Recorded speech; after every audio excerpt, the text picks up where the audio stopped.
So, isang mapagpalang hapon po sa ating lahat. Muli ako si Niat Sebastian and welcome to our daily devotion with Pastor Russell Ocampo.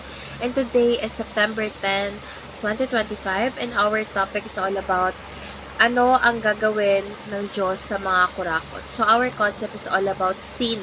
So, yung kasalanan o hamartia ay nangangahulugang missing the mark o hindi pagtama sa pamantayan ng Diyos. So, hindi lang ito maling asal kundi rebelyon laban sa kabanalan ng Diyos.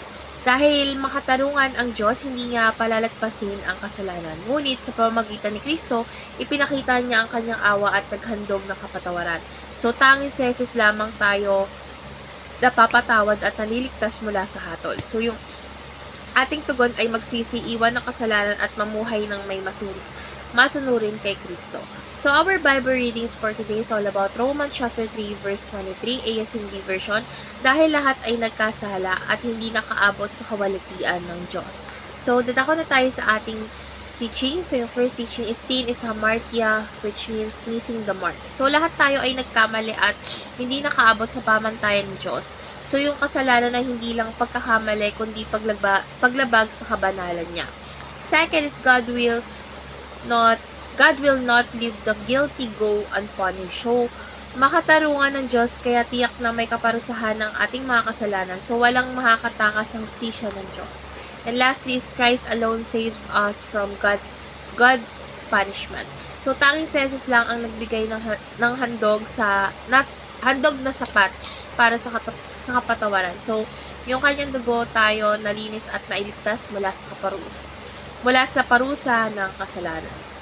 So, ngayon ako na tayo sa ating application. So, yung first application is repudiate the belief that God balances good and evil. So, hindi sinusukat ng Diyos ang ating mabuti laban sa ating masama.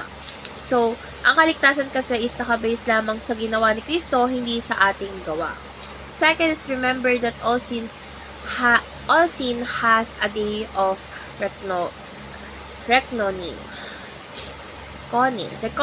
So, lahat ng kasalanan ay may araw ng paniningil sa harap ng Diyos. So, dapat tayong maging handa at lumapit sa Kanya araw-araw. And lastly is renounce all sins and pray for spiritual breakthrough. So, kailangan natin isuko ang lahat ng kasalanan at tumingin ng lakas mula sa Diyos dahil ang tunay na pagbabago ay nangyayari sa kapangyarihan ng Espiritu Santo. So, ngayon dadako na tayo sa ating last part of our discussion. And our discussion talks about why is trusting in Christ's sacrifice essential for our salvation rather than relying on our good works.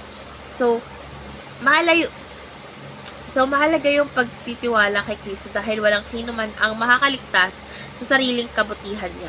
So, ang ating mabuting gawa ay hindi sapat upang burahin ang bigat ng kasalanan. So, kung umaasa tayo sa ating sarili, tiyak tayong mabibigo dahil lahat tayo ay nagkasala.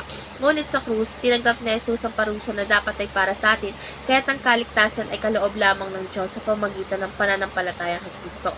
So, natutunan ko na ang pagtitiwala kay Jesus ay nagbibigay ng tunay na kapatawaran at bagong buhay at dapat natin ito isabuhay sa pamamagitan ng pagsunod sa Kanya at pag-iwas sa kasalanan araw-araw.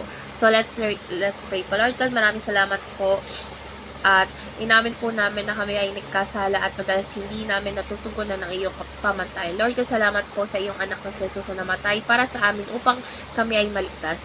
Lord God, patawarin mo po kami sa mga kasalanan. Tulungan mo po kaming talikuran ng maling gawain. In Jesus' name we pray. Amen.